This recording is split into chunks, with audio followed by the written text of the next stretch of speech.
This presentation starts with an update. Recently, Riley McKee was found. Details will be kept vague upon request of the family. But I will play you this clip from Dark Synovia. There is some good news. What I've been informed by my sources, Riley McKee has been found. This is good, because the worst could have easily had happened. And it's good that some good news, for once, has been given to me.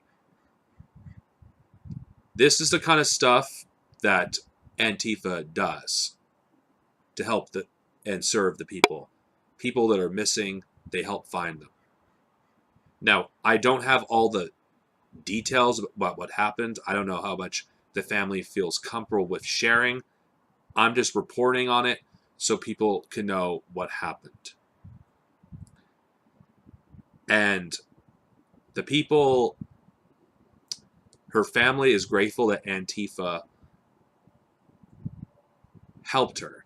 And for those of you who are out there, even if it's a small thing I've done, I hope my reporting in a small way helped contribute to her safe return. If it has, that makes me feel like I've done something, that I'm doing something useful, that I'm actually making a difference. Even if it's something like this. Do not forget what's going on in Arizona. Majority of the time when people go missing over there, you don't get anything but a horrible ending for many people. And Riley McKee is one of the rare exceptions that did not suffer a fate she could have suffered from.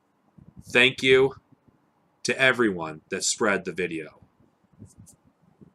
Riley McKee, if you're watching this, her family, I'm glad if I did anything to help have her found, that makes me feel like I've done my job right, or I've done something to make a difference.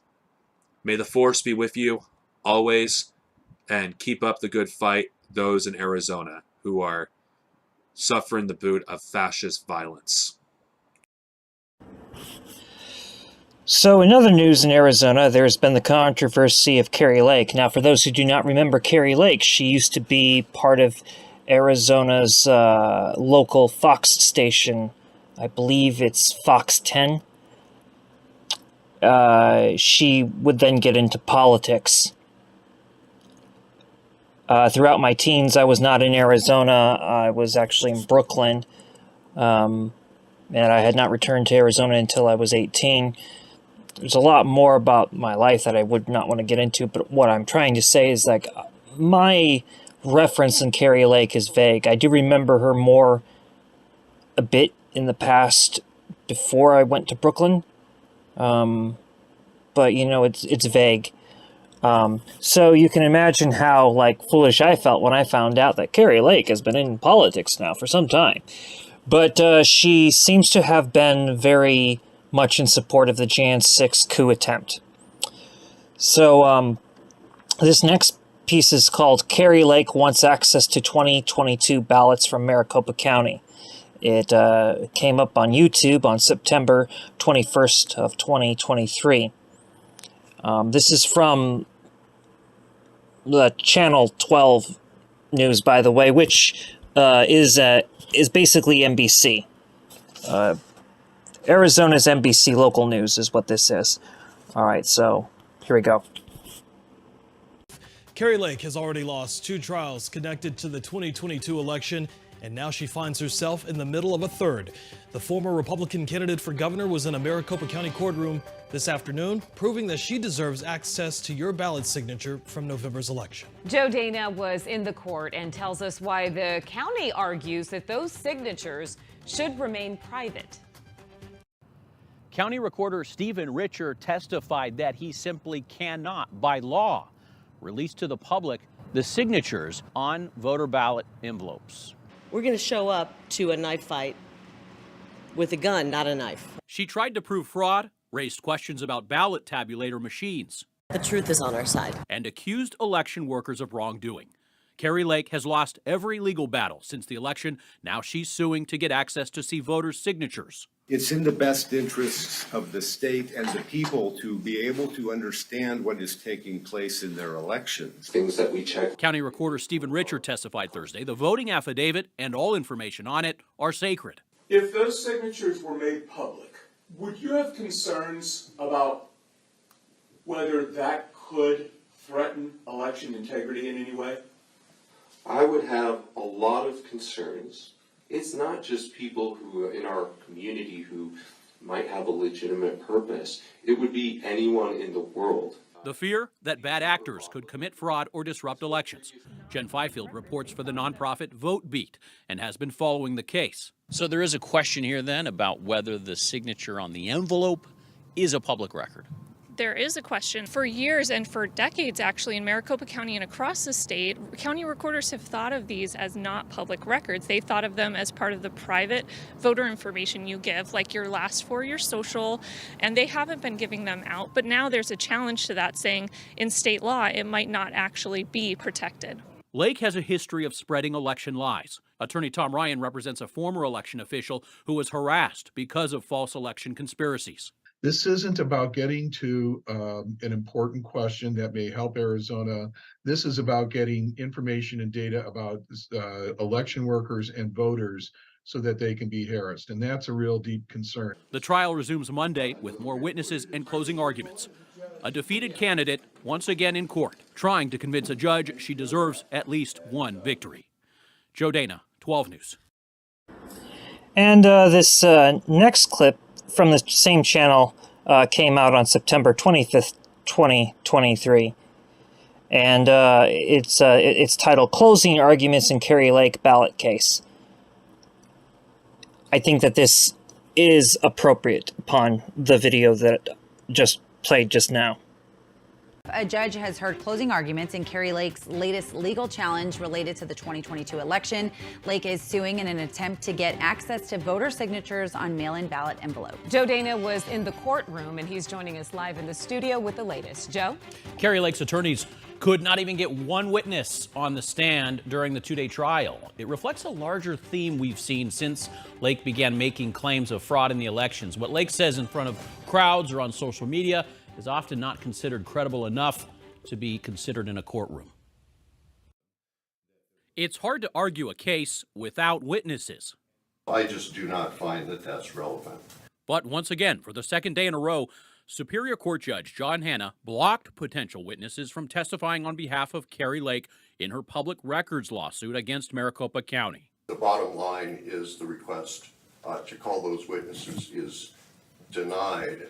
The judge has either labeled witnesses for Lake not credible or not capable of providing relevant information. It is a 0 in the analysis.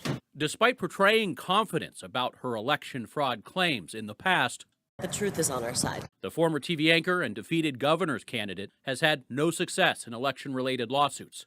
Judges have not only ruled against Lake in 2 trials, but they fined Lake's attorneys $2,000 in one case and $122,000 in another for making false and frivolous claims. In this trial, Lake's attorney argues they were illegally denied access to review signatures of mail-in voters, more than 1.3 million in the county. The very purpose, Your Honor, of the Public Records Act is to ensure that the people can serve as a check on the activities of government. County Recorder Stephen Richard testified images on the envelopes are considered part of the voter registration record, off limits to the public. The county also argues the contentious political climate is why Richard is justified to keep signatures from being released. It can lead to voter harassment, can lead to voter disenfranchisement. One witness for the county testified she left her position as an election worker after 31 years on the job, in part because of harassment. I had lots of different ways that my picture was being circulated around social media with several captions highlighting the word treason. Now, the county has previously demonstrated they followed the law regarding signature curing and verification. Judge Hanna says he plans to issue a ruling very soon on this public records lawsuit. And Joe, attorneys for Lake, they made the point that our signatures are everywhere. I mean, they're a part of property records. I mean, you even sign your signature on a receipt at a restaurant. So what is different about the ballot signatures? Well, two things. One, the recorder's office argues that the Constitution protects your sacred right to vote. That should remain private. And two, they're saying even if information is available somewhere else, case law dictates that if there's an interest for the state to protect information, they should still do it. So we'll wait and see how the judge rules on this. All right, Joe, thank you for that update. Okay. Now that we've gone through that, I think that the next and most appropriate thing to go through is a conversation with Dr. Weisfeld, the Jewish Bundist, and Steve Struggle, the Black Panther. This is the latest conversation that they had, and it is a very insightful conversation. Please do not hesitate to give out criticisms, compliments, affirmations, critiques, questions, you know. And one thing that I would criticize a lot of people for right now is just that not enough people try to engage with Dr. Weisfeld. I will become less and less available throughout this year and the next year as I am working on a much more different project for the Boone and for Arizona particularly. And the Boone is much larger than Arizona. And while I did have the presence to speak more on the broader level, I am narrowing down my scope, and I have to. There are a lot more younger Boondists that will be taking, you know, over soon, I hope. And I did, when I started with the Boondist movement with Donna Newman, I didn't do it for anybody except for Dr. Weisfeld. And now that he's becoming more of a household name, you know, I think that my real goals have been largely met. I do have some more work to do. I have some unfinished promises to keep, but I didn't want to be the speaker for this channel. I don't know if anybody knows that I didn't want to be the speaker for this channel. I was kind of put up here as the speaker for this channel. And some say I've improved. Maybe I have, maybe I'm not. But, you know, you'll notice how awkward I am in a lot of the videos from 2018 to 2019, up before the massacre. You know, and how I tried to keep this together in 2020, and I kept it glued as best I could, but there was other problems going on, and I'm one person, and you know, I only can give you out so much scope. You know, I am happy and welcoming to all new Boondists that have gotten involved. My own unit still exists, but it's back down to the two people, me and the other person with it. I had 11 more people with it, that making us, you know, 13 members in all for a while, and those 11 members later left due to some sabotage from an individual called David Maveritz, and perhaps more information can be given about him, but not at this time. But this next video is with Dr. Weisfeld and Steve Struggle.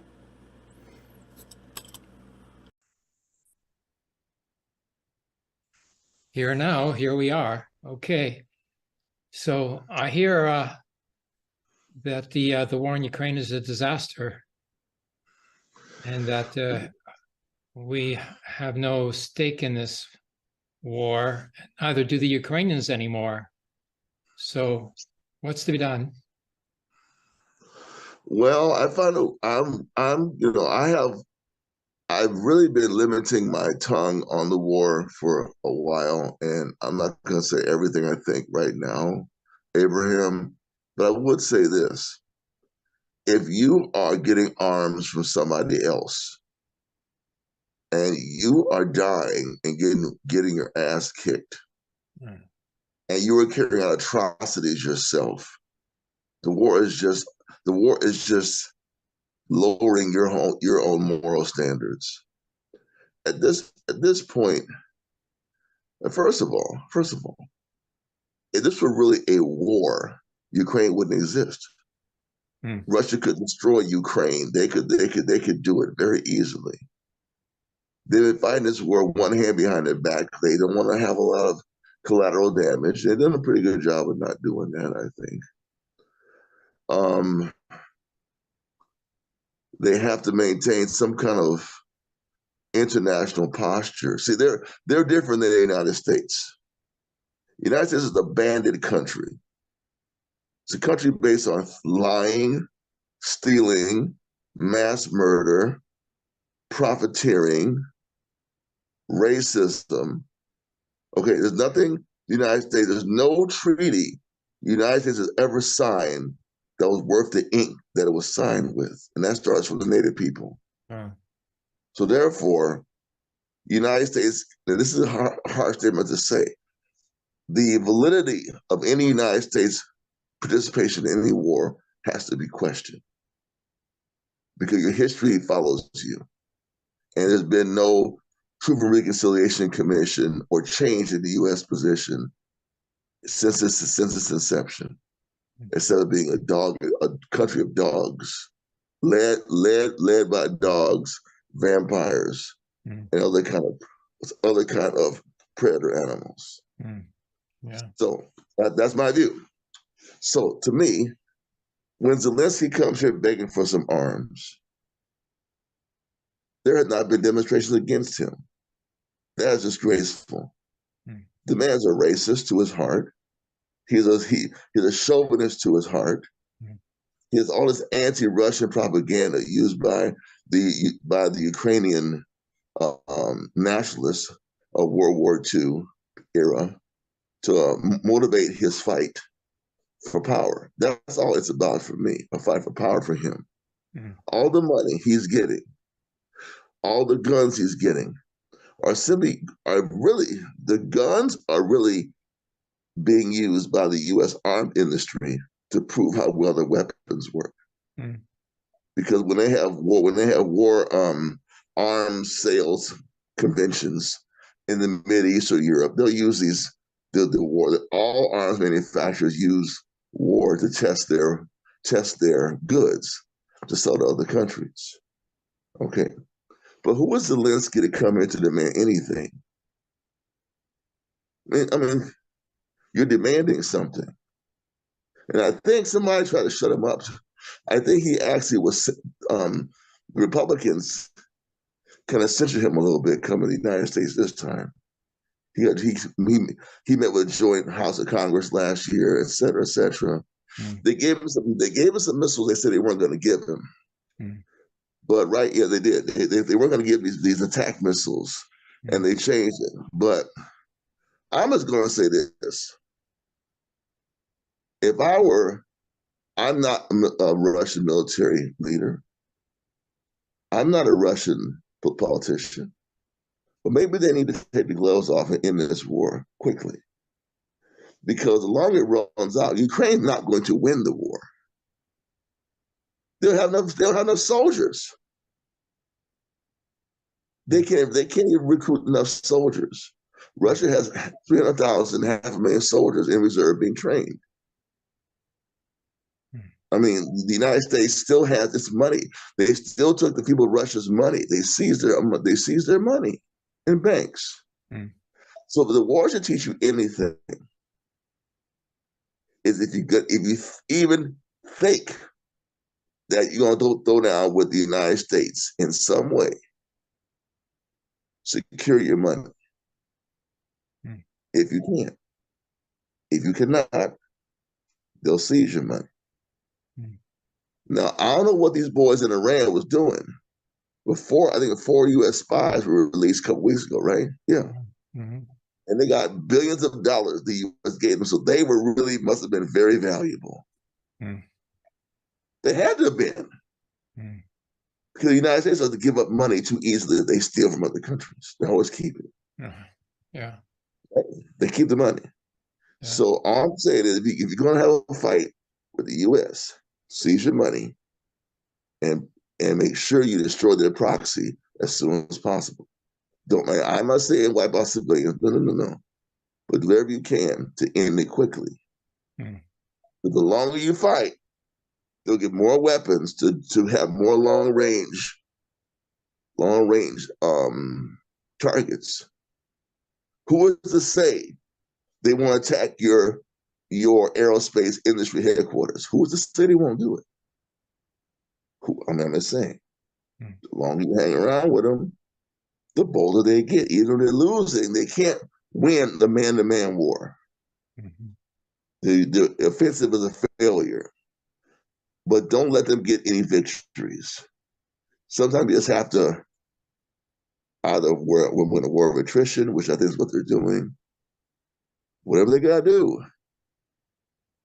Ukraine, the people of Ukraine, if you stand up and say down with the war, if they kill all of you, they can't fight. They can't kill all of you. They got to have somebody to fight.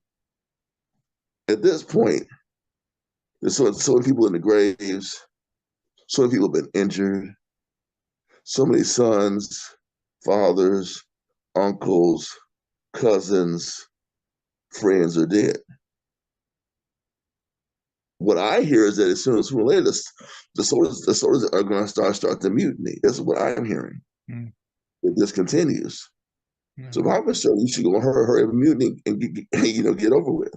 And maybe the Russians should start promoting that in their propaganda to Ukrainian soldiers. Yeah. It's time to quit. Yeah. That might be their best bet. If they can't, if whatever reason they don't want to take it to them militarily, maybe some soft power and some propaganda, or a combination of both. Because they have the upper hand, and so they have not mistreated Ukrainian soldiers. When Russians take them captive, they do not mistreat them. Ukraine mistreat them Ukraine mistreat Russian soldiers all the time. There's a picture on the internet maybe a month ago, maybe not even a month ago, of a Russian soldier. He was surrounded. He wanted to surrender. He took off his helmet, put down his weapons, put down a bulletproof vest, and assumed the position. And the Ukrainians just killed him. Just wiped them out. So there are tons of videos out there which show Ukrainians committed mass murder, where there are no videos of Russians doing that. So the Russians have the upper hand as far as telling people to surrender. I'm just saying, I hope whatever the combination they do, this whole thing needs to end. For the United States, Zelensky will not negotiate. So they may get rid of him too. You never know. By one way or another. Yeah. Plane wreck, poisoning, divorce, messy divorce. But the United States, I do think, wants to end the war or get it out of the media, because the elections are coming up. It's not an election issue. Republicans are kicking their ass. They're not winning the war. They're not winning. Biden looks like shit in public. So they got to get rid of the war. So do what you can to bring it to a close, Russia, in the sense of use your soft power and hard power to convince the Ukrainian masses it's in their interest to stop fighting. If they don't fight, they can't kill them all. They can't kill all the soldiers. The Ukrainian army cannot kill all its own soldiers. Even if they put them all up a firing squad, that will cause a mass uprising in Ukraine, because they're not going to see the husbands and sons murdered because they refuse to fight. A lot of people have been replaced in the military. Even the American transgender woman who was such a vicious hawk, she's gone too. So something's going on.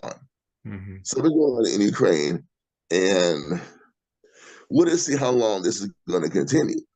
On another front, it seems that Armenia and the apparent color revolution that occurred there a few years ago has now capitulated to Azerbaijan, and the Armenian enclave of Nagorno-Karabakh is going to be surrendered to Azerbaijan. And we'll see if the overtures toward the West by the Armenian government will continue. I wouldn't be surprised. But one day we'll talk about my views on that part of the world too. I have a few things to say about something that's going on there that people might be surprised that I even know about. But that's it for me right now. Yeah, you touched on one of the aspects which is never discussed in the media, and that is the accounting, of this Ukraine war.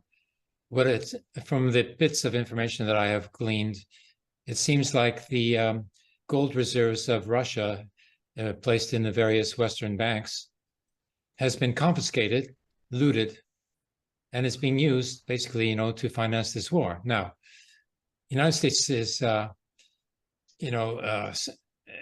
spending all this money on arms, and the money goes, to the American arms manufacturers, the military-industrial complex, right? Okay, but they put it on the tab, the Ukraine, the United States is, has this, scheme going, in which they're going to expect Ukraine to pay back the money that is being spent on the war. How do I pay it back? They ain't got no money. I saw this, I couldn't believe, the United States is going to expect Ukraine, to pay back all this money, how could they possibly do so? They'd have to sell off everything in the country, the whole country just be, sold off in exchange, for the national debt, in this war. It's so pointless, if they're going for independence, why are they doing this? It must be for ideological reasons, because, in terms of accounting and in terms of, human lives of the Ukrainians themselves, this is not working. And yet they're going ahead with it. They're continuing on and on. So, Russia is sort of, dropping a hint here and there, that the Ukrainian soldiers, should get rid of this mess themselves and take control of their own country. Well, that's a very good message, because they aren't even having elections. Oh, it's too expensive to have an election right now. We're in war. And now they'd be nice if they didn't have elections because of a war. Man, that'd be it. What? No elections? We're having it 2 years. Yeah, right. Okay. So the point is, that's how much of dictatorship they're having now. They're even canceling. Russia just had an election 3 months ago, a few weeks ago. They had their local election. But Ukraine won't even have elections, and they outlaw the opposition. So it's nothing but a sham, and really, it's really just a shit show. It's really just a shit show right now, to me. Well, Donbass had elections during the war. Since 2014, they had elections. 2014, they had another election. I think in I can't remember. 2022. Yeah, 2022. Yeah. But they've had elections. And a real, complete election should include all the refugees, that have left, for other parts, in the meantime. Right. I don't think Ukraine, would be willing to do so. They wouldn't, let all the Ukrainian refugees, in Poland and in Germany and in Canada, have a vote, because they might not vote the right way, you know what? That's something that nobody has said, and you may have hit the nail on the head. You may have hit the nail right there on the head, that the refugee vote may be what they are fearing the most. Because the domestic vote will be cramped because the opposition has been made illegal. Yeah. But the refugee vote would not be illegal. They can do anything they want. They can't anybody looking over their shoulders. No, because they're another country. And even if they have a spy network, it is not like the Savak in Iran during the Shah. No, it ain't like that. No. That's a very good point. We should talk about that more. That actually might be what they're scared of. Yeah. Wow. It's a very good point. Yeah. Russia, what's Russia going to do? The only talk I've heard of, a Russian offensive in the Donbass, to take the rest of the territory that's missing from the Donetsk and Lugansk, People's Autonomous Republics. That's supposed to be coming in the springtime. But, Russian soldiers, they're trained to fight in the wintertime. There's no reason why they couldn't do an offensive in the wintertime. While the Russians they are trained to fight in wintertime. They are trained to fight in wintertime. They are. Yeah. So we'll just see what happens. Supposedly they're ready for the offensive. And I think that using military and soft power, they should get some results. And Ukrainian soldiers need just mutiny, lay down their arms, surrender, and that's it. Yeah. At this point, if they just refuse to fight, now there may be somebody in the battalions that don't have to neutralize who will shoot in the back. Yeah. That unfortunately might happen. They may have to take some people out who are going to refuse to surrender. But in general, I think that is their best bet. Yeah. Because if you're not fighting, the Russians will not kill you. Your Ukrainians might kill you trying to surrender. Yeah. But the Russians have shown that they won't kill you. Yeah. Now Ukrainians may bomb the prisoner of war camps. They have done that. They have done that. But that's the savagery that makes up the Ukrainian army. You're right. It could turn into a civil war in Ukraine, if the Nazi battalions don't want to stop fighting. Yeah.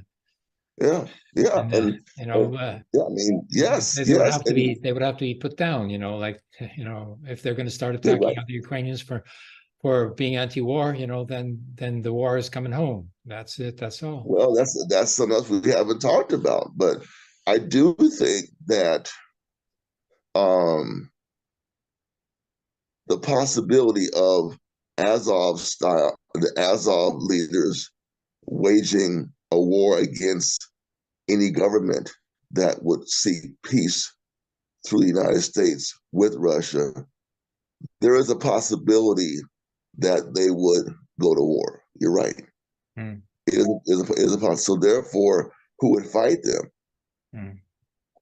Somebody has to fight them, because that the government itself would then be under attack by the Azov, and so they would have to consolidate their loyal troops.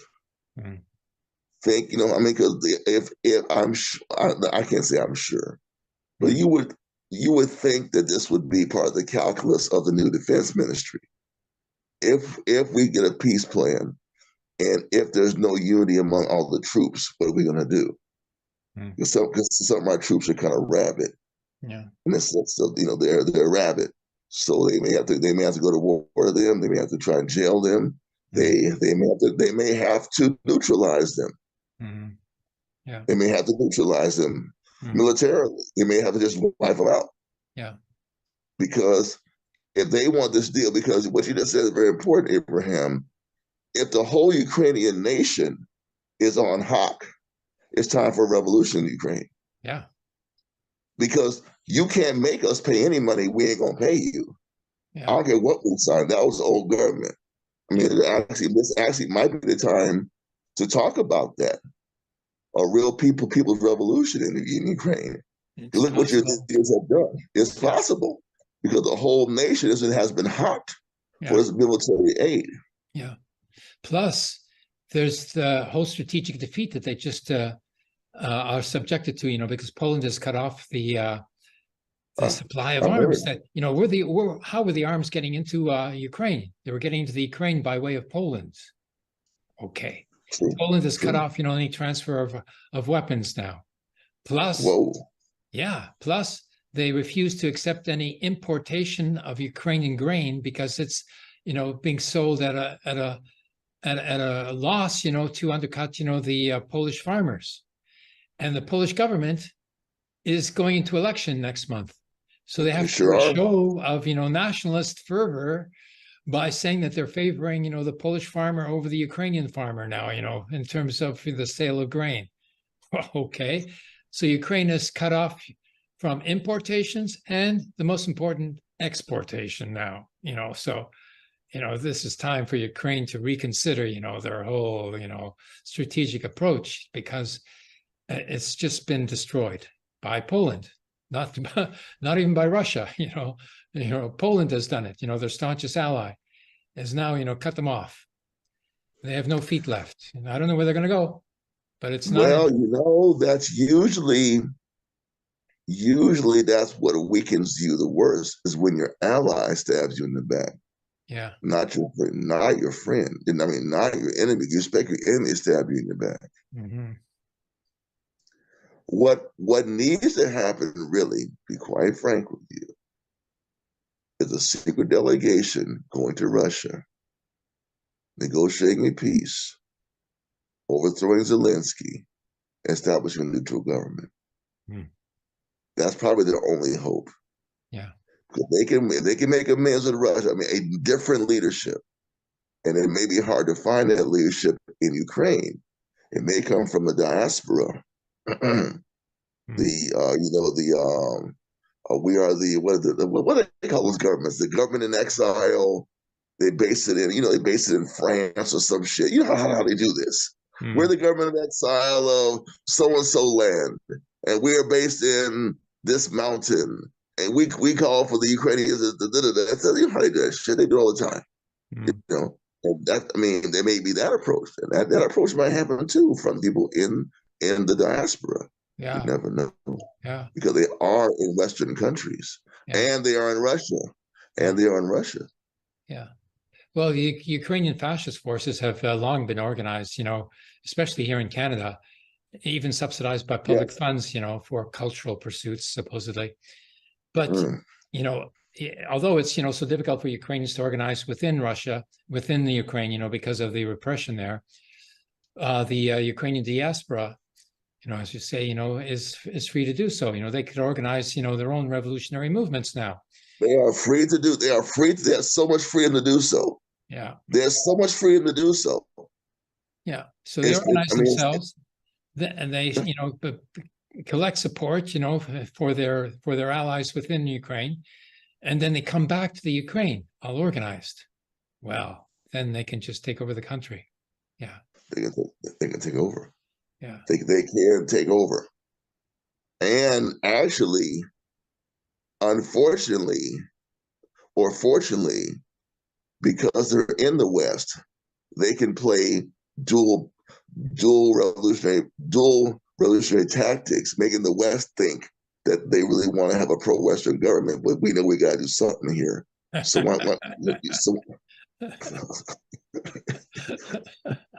i.e. Fidel Castro. We want friends with the West. We got to get rid of dictatorship. Why do you help us?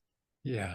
I mean, all they got to do is look at history. Read the history, but we play this line. You have to work right, you know. Bring a few scientists, some technocrats, you know, and shake hands behind the scenes and tell Victoria Nuland and Big Chicks Open to go the fuck to hell. Talk to somebody else, and just, you know, we can freeze the conflict. You take all the arms you want for the United States, just don't use them. Yeah.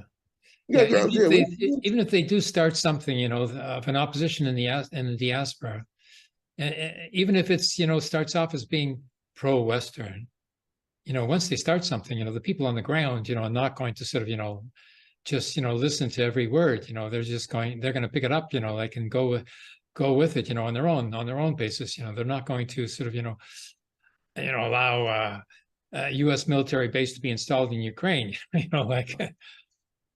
And I bet you that's one of the plans they have.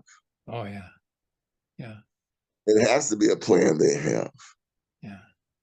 You know, it's intimidation. They want to surround the USSR, surround China, and make it, you know, the military balance of forces, you know, such that they can dictate to Russia and China what to do. You know, otherwise, you know, the consequences would be too severe. That's, you know, the strategy. They don't, you know, I don't think the United States wants an overt war. It's like a shadow war that they're waging on both Russia and China. I mean, what they better hope is they never get a government in Mexico or, you know, Panama or Puerto Rico, Cuba, or anybody that'll say, hey, you know what? We want independence. We're just taking independence. Yeah. And part of independence, we'll get the arms from China now. We're going to set a battery right here. You come over here, we'll just fuck you up. Yeah. If that ever was to happen, that would change. Oh my, what are we going to do now? They have to either destroy Puerto Rico, they have to do something that's outlandish. They couldn't cut off their electricity. And hopefully they've seized their own money, put their money in the BRICS Bank in Brazil, so they can't get the BRICS Bank money. Oh yeah. Put your money, I keep telling you, put your money somewhere else. But, you know, as far as the United States is concerned in all this, you know, they're spending so much money, and, you know, like, it's causing inflationary crisis, and Man, it's causing so many all sorts of places. consequences to this, but how does the United States think they can get away with this, like financially? So it They struck don't. me when I heard that the United States has 9,000 tons of gold stashed away. Okay. So that's, so there's a $33 trillion debt of the United States. Yeah. To the, I don't know, to the Fed, or whatever, but the reason why it's not being called in is because the United States does have this collateral. That's why the United States hasn't collapsed under this debt load. But that's what's keeping it going so far. But whether or not the inflationary cost is going to kill the economy, that's the question. Well, I think that, let me tell you what's going on here too. They have this UAW, the United Auto Workers are on strike. And I think right now in your country, the Unifor is in the process of selling out the fourth. But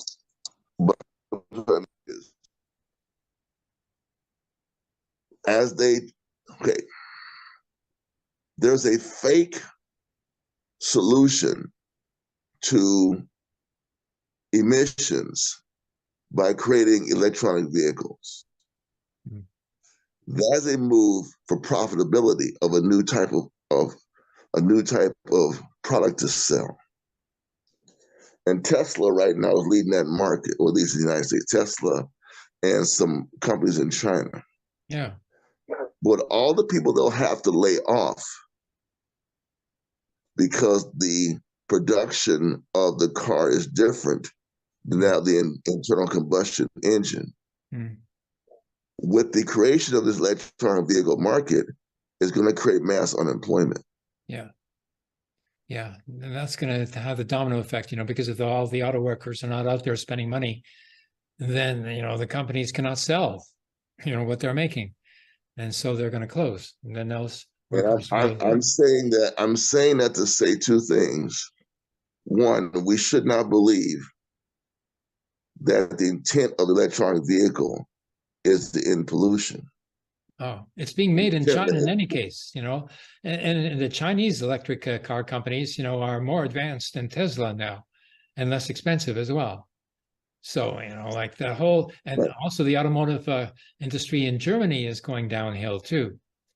And all of these vehicles are, they're supposed to be, banned by 1935, so you can't buy a vehicle now that you expect to last more than 10 years, so people usually buy a vehicle, with the resale value in mind, thinking they're going to get their money back. They won't get their money back because the vehicle cannot be sold. That's it. You made a very good point here. And I guess I'm a little bit, I consider myself maybe reactionary on this point. But why is it that people who have cars, and what I'm saying is, if the EVs will have a detrimental impact on employment, which is going to have, why, and this is going to sound very reactionary, why shouldn't there be a movement against EVs or against laws that say they'd be outlawed? Because why do I have to buy another car? I mean, why? Yeah. I mean, I'm not saying I'm against. I'm for pollution. Don't get me wrong. But it's because you want me to buy another car, because you want to make some money, and you're saying that. Okay, I think that's something I probably need to think through better. Yeah. But I don't intend to buy another car just because you told me to buy one. Yeah. Yeah. And I intend to have a car to drive. If I'm in a place where I have to have a car, then I need to have a car. I don't live in a community where we can walk everywhere. If that's the case, I would need a car. Yeah. So they're making us use driverless cars. They're making us use electronic vehicles, Driverless cars don't have a driver. Okay, electronic vehicles have less people in a production plan. So I do think that people in industrialized countries or activists in industrialized countries need to really consider what is the plan here. Like you said, what's the plan? Mhm. Because people won't have the money to buy electric vehicles. Yeah, a laid off auto worker is not going to buy an electric car. No way. Yeah. But electric car itself, like is totally out of it, because it's a waste of resources. And the better transportation system, of course, would be free public transit. Transit. Here we call it transpo. Yeah, free public transit. Yeah. With the minibuses going down side streets as well, like they have in Europe. Right. Complete, like a public transit system. That's for free. Then we wouldn't need cars anymore. That in order for the bulk of the people to survive, economically, that's what's going to take. Free public transit. Not a car, not an electric car. And to produce, electric car takes, so much in terms of, energy in the first place, that it defeats its own purpose, because if you're trying to avoid, using, carbon fuel, like it's still being used in order to make, the thing, produced in the first place. And in China, they're even using, brown coal for energy source because, they're maintaining the accelerated, industrialization process there, which is so self-defeating. Peking, Beijing, is under smog, so much of the year. People are suffering as a result, of this needless, capitalist industrialization that China's into. It's like they're very proud of themselves for doing so, but like it's still self-defeating as far as the population is concerned. So but they're so incapable. Even the Social Democrats, are incapable of coming up with any sort of significant reforms. The New Democratic Party here in Canada, you don't hear anything from them about climate crisis. Nothing about public transport system. Nothing at all. When I was a candidate for the Green Party here, I ran on a free public transport, and it's people say, oh yeah, that's a good idea, but people didn't hook into it. They sort of didn't realize, this is not just a good idea. It's something that they have to have. There's got to be this element of compulsion, and the crisis hasn't hit hard enough yet for people to realize that that they're under compulsion to change everything. That feeling has not yet arisen, and it will arise. It will arise. That's true. Yeah, and I think the inflationary cycle is going to do it. Like right now, the labor movement is going to have to move, into fighting for what's called a COLA clause, cost of living allowance. There has to be a COLA clause in every union contract. If not, then all these workers are going to be working for nothing, because all of their wages, are going to be worth nothing, with inflation. So, they have to have a COLA clause. And, this is going to decline the level of profitability of all the American corporations. And they probably would not survive, a COLA clause.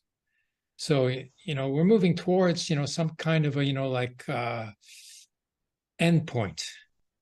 It's difficult to say, what's going to be happening exactly, but, there has to be an end point to this. It cannot go on and on. What is it the United States has served up, in the Ukraine war so far? $60, $75 billion. Canada's just, offered another $500 million. In Europe, I think also did, something like $100 billion.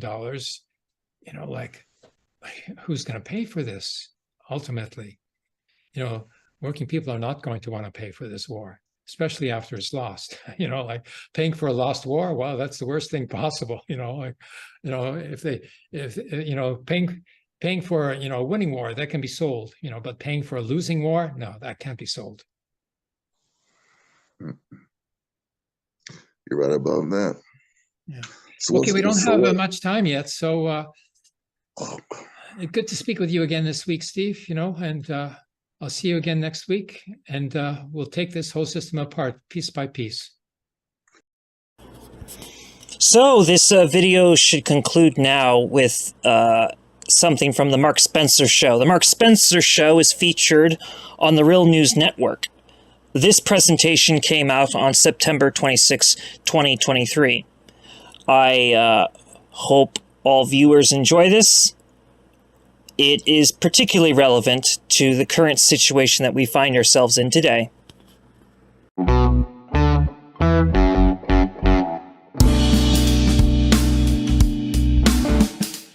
Welcome to the Mark Steiner Show here on The Real News. I'm Mark Steiner. It's good to have you with us. And welcome to another edition of Not in Our Name. Rebecca Ruth Gold is our guest today. She's written a profoundly important book called Erasing Palestine, Free Speech and Palestinian Freedom. This work weaves a deeply analytical tale of the contradictions and complexities of anti-Semitism, intertwined with anti-Semitism at the root of Zionism, how the struggle against anti-Semitism was hijacked by xenophobia and Islamophobia, how the battles surrounding free speech in our world complicate an already complex reality.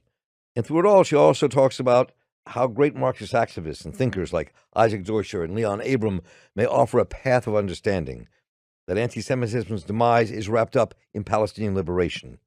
Anne Ruth Gold is also the author of numerous other books, so let me tell you what some of them are.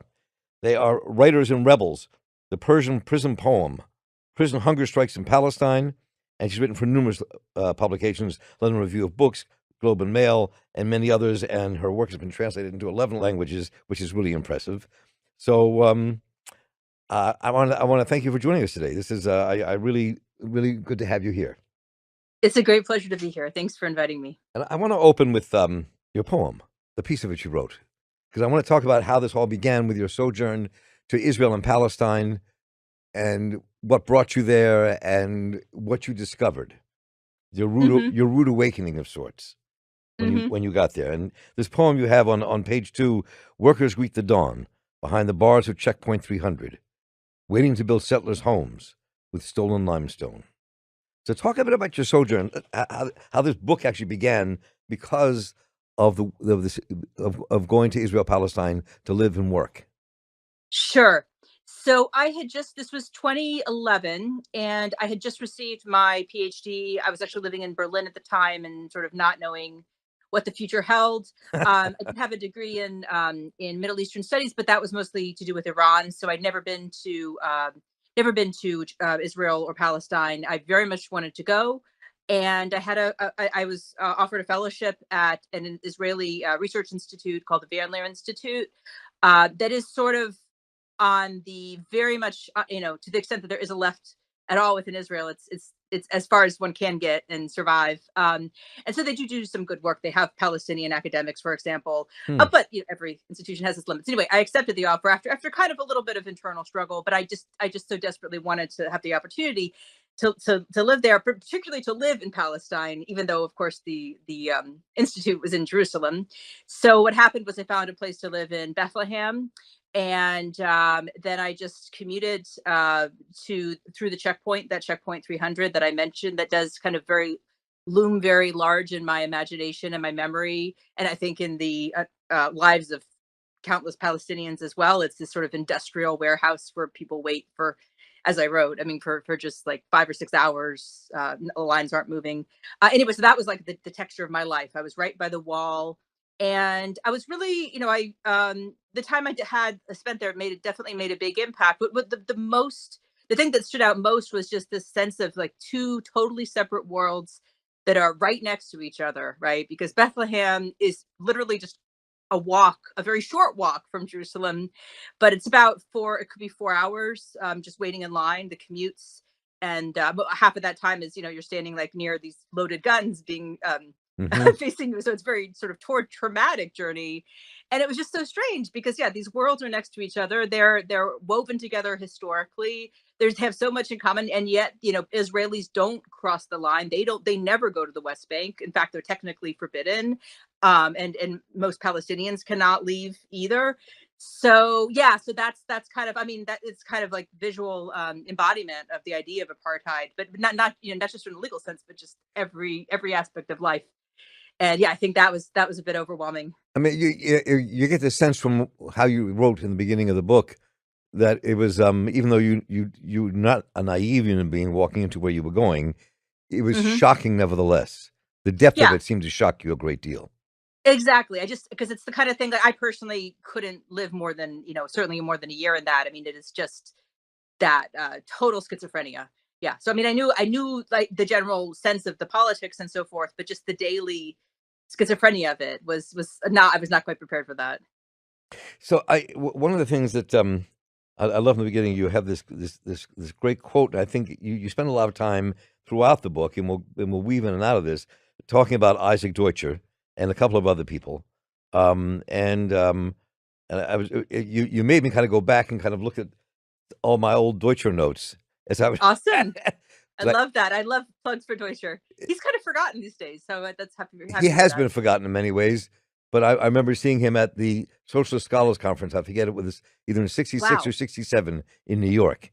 Amazing. Yeah, and listening to him there, and reading all of his books. But he wrote this, which I think is really profound, and it's a good way to start this off. He says, Mhm. and you quote him saying, "It's a tragic and macabre truth that the greatest redefiner of the Jewish identity has been Hitler. Mhm. Auschwitz was the terrible cradle of the new Jewish consciousness and the new Jewish nation."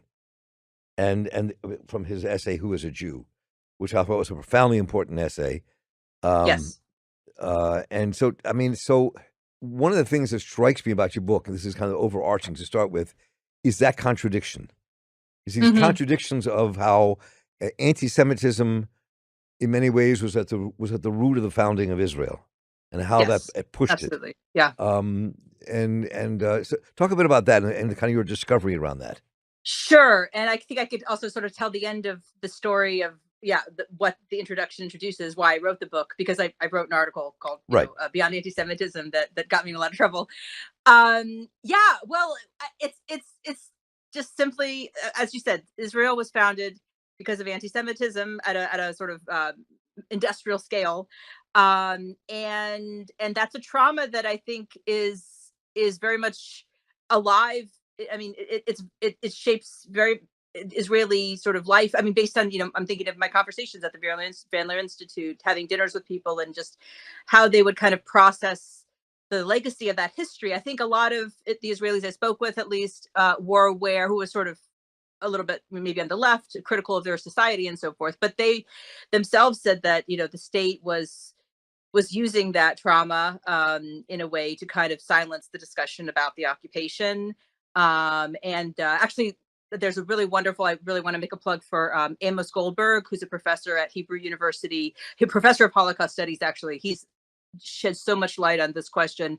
He has a very provocative and perhaps to some very controversial, but very eye-opening article about the Yad Vashem, the Holocaust Museum in Israel, and and the way in which that the memory is kind of packaged, and it's the traumas. I mean, yeah, it's still I guess suppose not fully processed, and I think a lot of these controversies that we're having around defining anti-Semitism, has to do with that. So one of the things that I thought about as I was reading the book, and especially when I finished it, was that, and you touched on this throughout the book, but I'm very curious to probe it a bit more, which is your own journey. Mm-hmm. Mm-hmm. Your journey from being, I mean, when I read your name, it sounds like a Jewish name, Rebecca Gould. Uh-huh. Sure.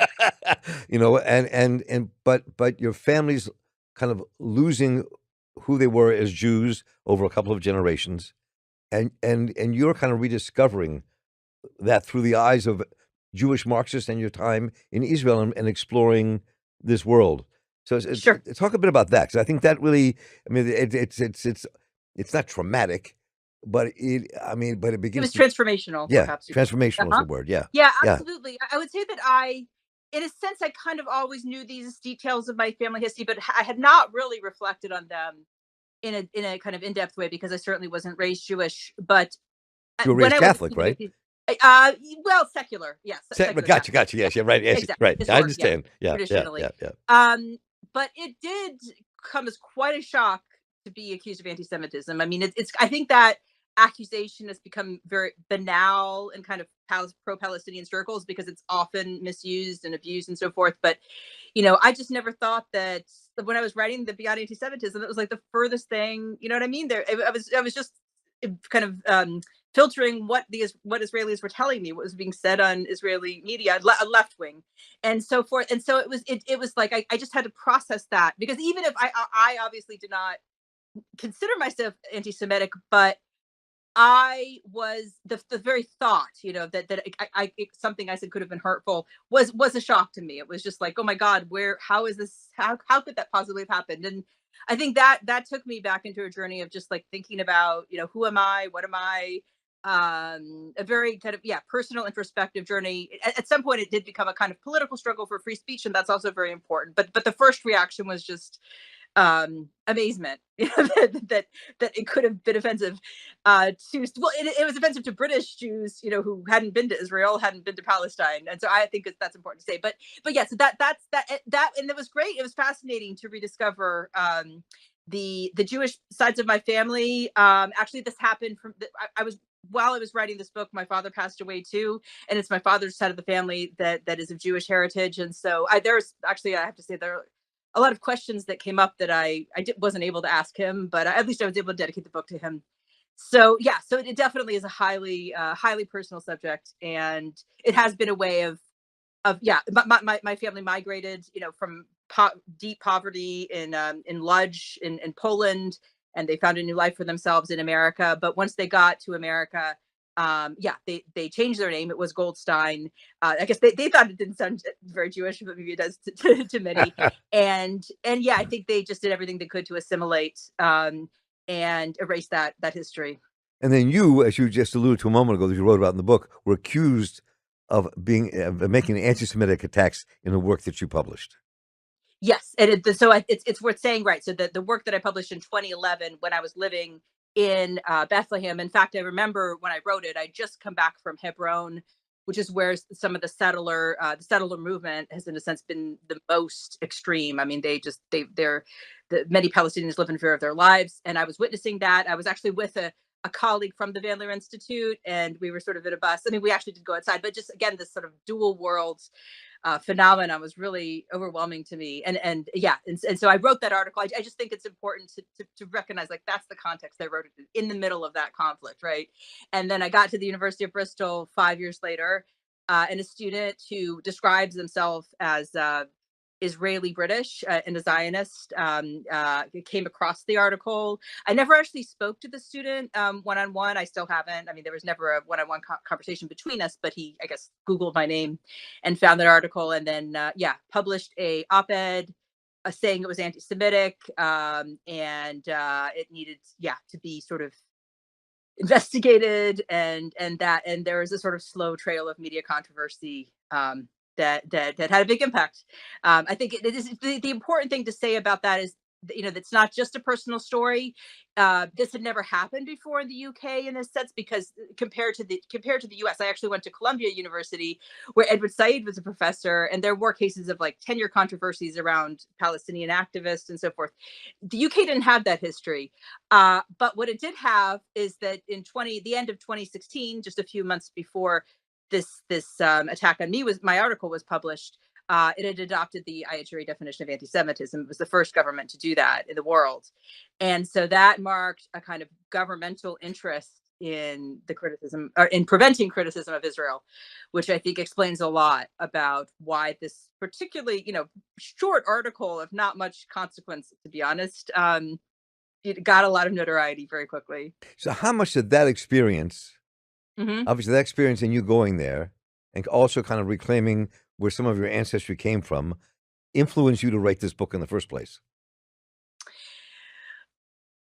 Well, I think as soon as it was happening to me, I realized at some point, I was going to need to write it to write it down, because it was just so far, again, this kind of experience of surrealism. I didn't believe that by coming to the UK, which is a country, doesn't have a First Amendment, but it's a country Right.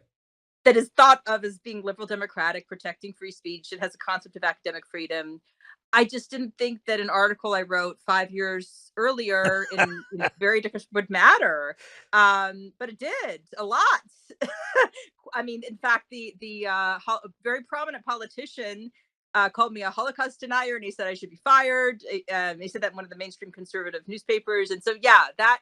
And what was also interesting was that I got the sense that, the university ultimately, they when it reviewed the article, they said it was not anti-Semitic and so forth. So what was interesting was that there was a very sharp contrast between, like, everyone around me sort of knew it wasn't really anti-Semitic, including the university, I think, from the beginning, but governmental pressure, governmental intrusion on this question was so intense that they were just acting at basically the behest of the government.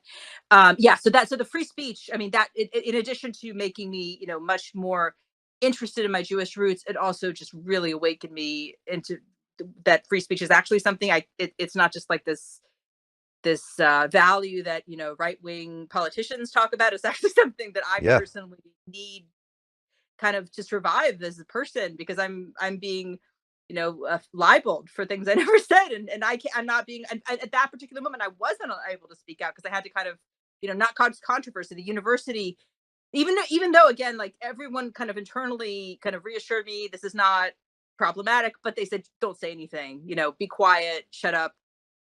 Our media team is going to figure this out. And there are bigger issues, right? So that sense of being suppressed, having your voice silenced, and not just my voice. I mean, what was interesting is I felt that they did do this kind of detailed review of the article, which was really, I mean, it was wrong, I think, kind of from a kind of ethical perspective, because, again, I wrote this 5 years ago, so it shouldn't have been relevant, but they did it. And they used the IHRA definition, like, point by point, to figure out whether it was anti-Semitic. But most importantly, they said that it was written from the United States.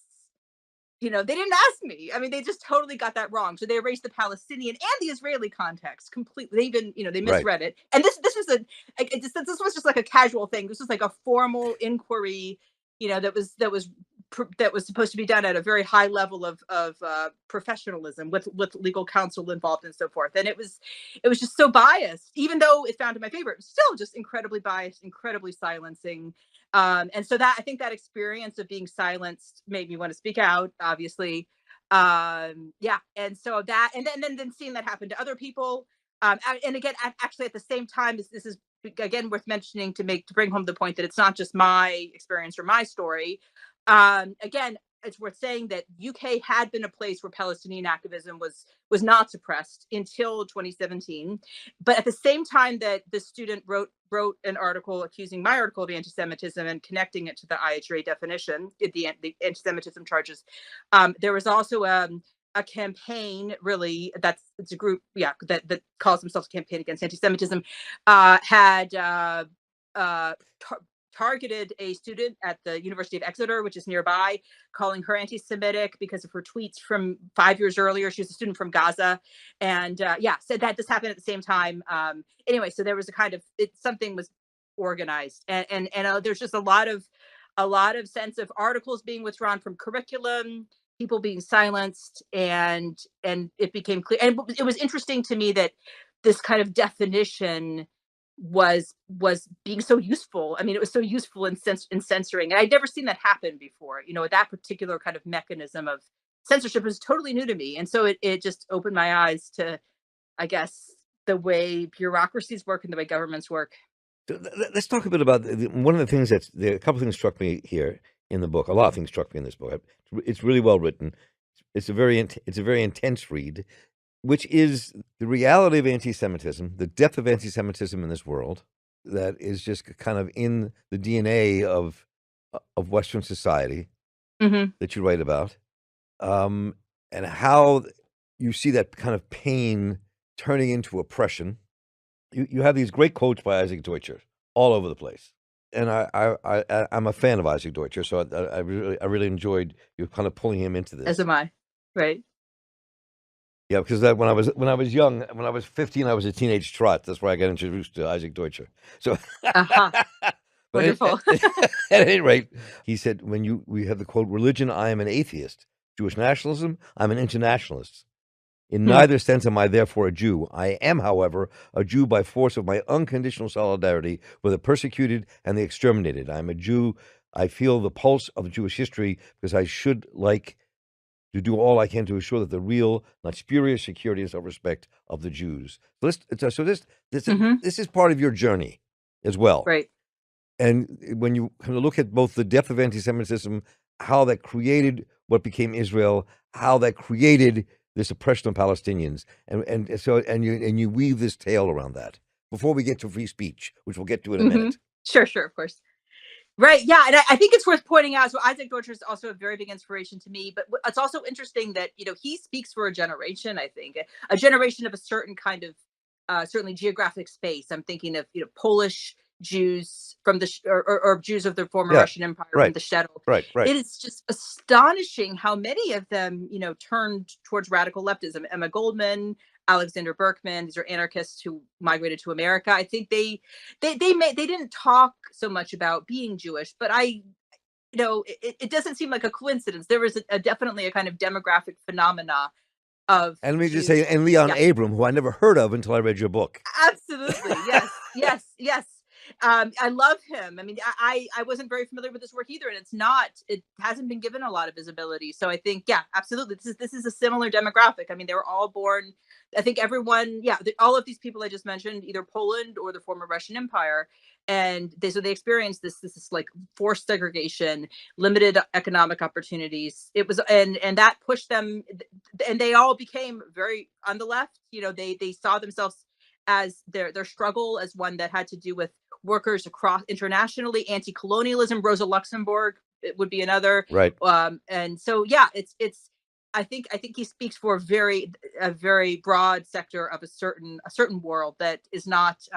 A lot of that was annihilated by the Holocaust to some extent, not entirely, but yeah. So that it, yeah. And I'm any chance I can get to talk about. And so I think that's actually a name that he assumed, Abram Leon. I often, for some reason, I mix up the name, the order of names as well. But yes, this is a wonderful author of a book that is called in English, "The Jewish Question." He wrote in French in Nazi-occupied Belgium. And I'm just astonished. So he had obviously very limited access to scholarship or scholarly resources, but he working under incredibly difficult constraints. But he produces this kind of scholarly masterpiece about the history of anti-Semitism, incorporating. It's kind of he's inspired by Max Weber, so he uses looks at it through a very sociological lens. But he also talks about colonialism. He connects the exploitation of the Jews throughout history to the way the colonies are exploited. I think that's pretty astonishing. I mean, he was writing in the 40s, and yeah. So that's a tradition that we really need to explore and keep alive and be aware of, at least in the present. So, but then you also kind of go into the whole, I mean, the whole question of free speech, Mm-hmm. which I find, and into the complexity of that. Mm-hmm. And It is complex. right? And so, Definitely complex. Yeah. to defending everybody's right to free speech, at the same time talking about the silencing of speech Mm-hmm. that's taking place, especially if it has to do with being with Palestinian oppression.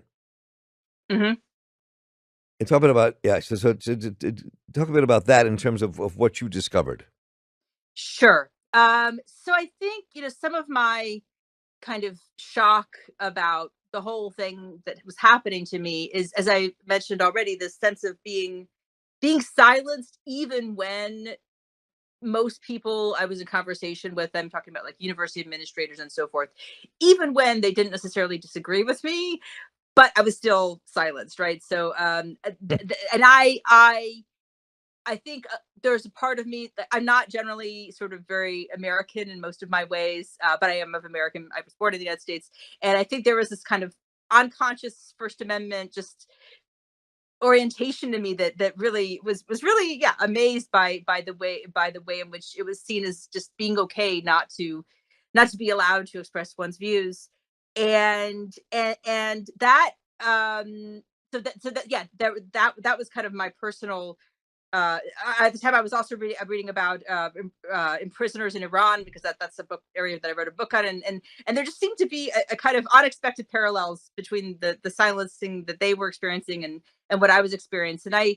And I realized, because I think I'd always thought of free speech as something that either in the liberal democracies, it's something that kind of the right wing only talks about, whereas in maybe places like Iran, it's something that the left is concerned with. But in my world, it's not really like a big issue in my, like, I'm not, I don't want to go out there preaching racism to anyone, so it's not something that I personally have to struggle with. Like, I'm okay with hideous views being silenced. But I think anti-Semitism is a really interesting case, because I obviously, I don't think my article was anti-Semitic. But if someone comes to me who is a Holocaust survivor, for example, and says, this article that you wrote makes me very uncomfortable. I think you're too critical of Israel. I guess there's a part of me, maybe I'm a little bit more, you used the word dialectical. I think that was a very interesting word, right? There's a part of me, like, I think it's important just to acknowledge what people feel, right? So I feel like that it's very difficult to argue about these questions of anti-Semitism. There is so much difference of perception, right? With one person, because I do think there is an objective way of figuring out what's anti-Semitic and not, but I also think there's just a wide margin of emotions and traumas and everything else that goes into this question, that we kind of do need to find a way of just respecting everyone's right to feel what they feel and think what they think, right? So if, say, a Holocaust survivor, for example, is probably not going to be in danger walking down the streets of London, right? But perhaps they have this very, very traumatic memory somewhere back in their past that's made them afraid. And I'm not going to be the person to say, okay, they're idiots. Let's just, you know what I mean? They don't have a right to feel what they feel. So I guess what I'm saying is I feel that people, but this is the case, though, because still, I'm not going to accept, therefore, that seeing a Palestinian flag, for them to see a Palestinian flag in London is an example of anti-Semitism. I don't accept that, but I do kind of want to respect where they're coming from. And so, in other words, it means that I, as someone who believes in these different perspectives, the legitimacy of them, I have to acknowledge things that contradict each other in society, right? And there are different perspectives, and I think the question of defining anti-Semitism is an area where there's never going to be a world in which everyone completely agrees. We're not going to get there. And there are some things are black and white, right? Like when to do with hate crimes, but there are other much grayer areas. Usually these are areas to do with speech and attitudes and perceptions. And I think it's more important to just let people debate, let people voice their views, rather than trying to outlaw them. And it's also very difficult. I mean, one of the things in that chapter in your book that struck me was the difficulty to wrestle with, are there limits? And how you even begin to talk about that. I mean, right. To protect everyone's right to say what has to be said, even if you despise what they're saying. Yes. Even if they are popular, right. I mean, and in this day and age, it's hard on many levels, because to allow racist speech to take place in universities, or anti-Semitic speech to take place in universities, is become a really controversial piece. Absolutely. Left and right. Yeah, definitely. Right? There's a much, people, I think these days are much more in favor of banning books or trying other ways of getting the views that are problematic to kind of disappear. But that hasn't worked, in the past, and I'm not sure it's worked in the present. And yeah, I think one can look at it from a kind of just a practical perspective. When has that worked? Usually the views are still there. The people whose views are silenced tend to think that the fact that they're being censored makes them feel more righteous and more justified. I think personally, anti-Semitic points of view often can be disproven. I mean, empirically, right? And racism is empirically incorrect. It can be, reason can not, I don't say completely, but to some extent, it can be debated, maybe not out of existence, but dramatically reduced just by by using the tools that we have of critical thought, debate, and yeah, that I think we have to have some faith in that. So I want to kind of ask you this one piece here that you have some great lines in here, like any other racism, anti-Semitism can exist in the absence of intent. And so I think, and it just it shows how deeply it's how pervasive racism and anti-Semitism are. It can completely. And I do want to, there's one comment I would like to make on that, and then an additional point about free speech I didn't quite make. Go ahead. I also just want to say that one thing I often hear by well-intentioned people, who want to kind of support me or who wanted to support me in terms of when I was accused of anti-Semitism, was that, oh, that's a Jewish name. You have Jewish heritage, so you can't be anti-Semitic. But I actually don't agree with that. I don't think I'm anti-Semitic, but it's not. I don't think that there's no get out of jail free card from any identity. Anyone is vulnerable to any kind of racism, any kind of bad thinking, and we shouldn't personalizing it that way doesn't help us, right? So that I think that's absolutely true. It goes well beyond intent. It's structural and it's material as well. And the other thing about free speech and kind of what my actual experience, of being accused of something and then defending myself against the accusation in a university taught me is that yes, I certainly would want to be part of the movement that challenges racist thought. And I want to be part of the movement that challenges anti-Semitic thought. But the problem is that when you have to think very, very carefully about what kind of agencies and agents, like institutions, are you empowering? Not you personally, obviously, but when we create regulations or laws, but particularly this kind of, like the IHRA definition, is not technically a law, but it kind of functions as a law sometimes. Right. We create these regulations that are kind of aimed to eradicate a certain way of thinking or a certain approach, a certain mental attitude, right? Just by creating that law, by basically creating a bureaucracy for their implementation, we are empowering certain kinds of institutions to punish, right, or to marginalize. And so it's for me, it's not just a question of like the content of what's right and what's wrong. It's about power.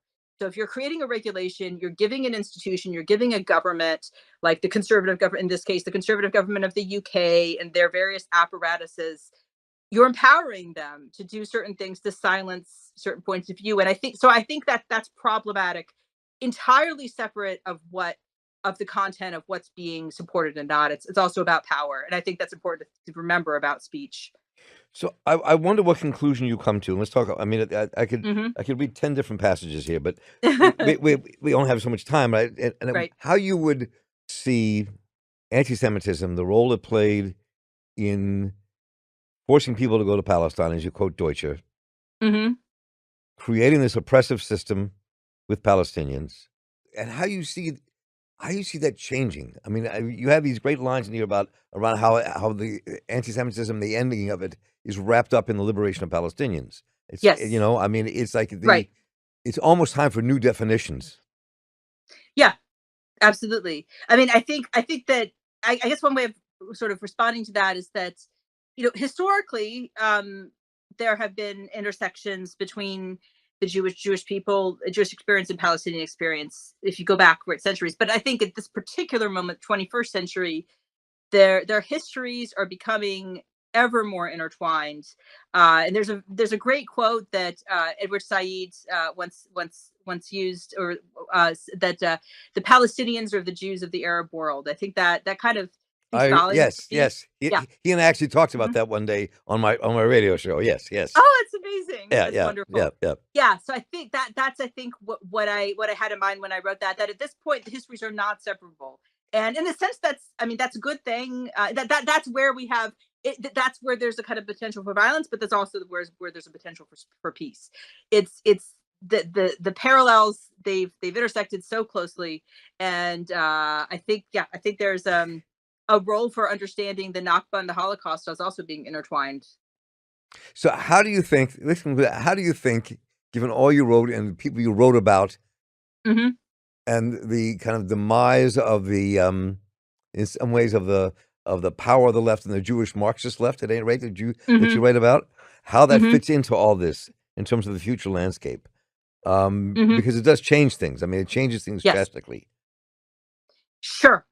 Well, I think one thing that this shows, I mean, potentially some of the most important thinkers on this issue have often, or the important thinkers in general, in terms of creating revolutionary change, have often been from the diaspora. And it may be, I mean, I think historically the American diaspora, for example, has, I think there's a potential for the diaspora to change the conversation to some extent. I mean, a lot of Palestinians are leaving, Israelis are leaving their country, and it may be that they'll find in migration some kind of space for creating communities that are very difficult to create in the ground. I suppose that's one. I mean, I'm thinking of that. That's a pattern that one sees also in the Jew in the Polish Jews of the 19th century and the early 20th. That they created new worlds, like Emma Goldman, you know, when they migrated. Yep. So, and I also find that a lot of these Israelis on the left are now in Europe. They're not there anymore. Yeah. They're gone. I mean, 100%. Yeah. That's true. You know, Mhm. and I think the way you frame that in terms of the Jewish Marxist tradition and what that really has to teach. Mhm. I mean, and even when you write about Isaac Deutscher's development and his change, what happened in 1967, how that really changed the way before he died, how that really kind of changed his whole view of what was going on. Because as a Holocaust survivor, he was like, "Yes, we want Israel, but then what just happened?" Right? Exactly. Yeah, I think if you look at the scholarship being produced by Israelis in Europe, who are very critical of their country and of that history, it definitely gives us a new way of seeing the history and the legacy, and then therefore a new way of seeing the future. I want to thank you all for joining us today. I really do recommend getting this book, Erasing Palestine, by Rebecca Ruth Gould. It's engrossing and worth the read to wrestle with the ideas she puts forth. It's an easy read about a complex subject. So thank you, Rebecca. Good to have you with us. I'm really happy you could join us today. It was a great pleasure. Thank you.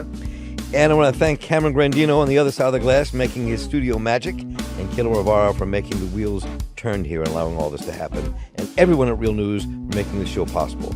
Please let me know what you thought about what you heard today and what you'd like us to cover. Just write to me at mss@therealnews.com. I'll get right back to you. And while you're there, please go to www.therealnews.com/support. Become a monthly donor. Become part of the future with us. So for Cameron Grandino, Kilo Rivera, the crew here at The Real News, and our guest, Rebecca Gould, I'm Mark Steiner. Stay involved, keep listening, and take care.